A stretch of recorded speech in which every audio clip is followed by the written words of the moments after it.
we can fine-tune the difficulty with Rashi's interpretation for Arami Oved Avi based upon one of the rules that the Rebbe applies to the study of Rashi, and that is that all Pshuta Shel Mikra difficulties are addressed, either directly or indirectly. The question thus far is that even if we are to limit the Chastei Hashem to situations where there was a rescue from a threat of annihilation, while, as we noted previously, God's involvement with Kriyat Yamsuf, Amalek, SICHAH and Og are not mentioned because they may be subsumed under the heading of Mitzrayim, the threat posed by Esav and the ramifications following the ethnic cleansing of the city-state of Shechem relate neither to Lavan, different person, different country, nor to Mitzrayim. And therefore, if the thesis of the Rebbe that all Pshuta Shel Mikra difficulties are addressed, and we wish to sustain Rashi's interpretation for the Arami Oved Avi as a reference to Lavan,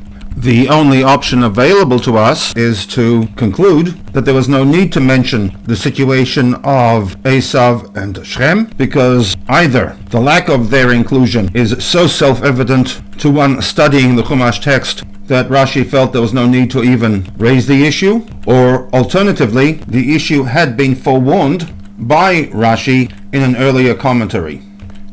In part 2, we will be looking at ways in which we can justify from within the Pshuta Shel Mikra the inclusion of Lavan and the exclusion of God's involvement in rescuing Yaakov from the threat resulting from Shechem and from Esav.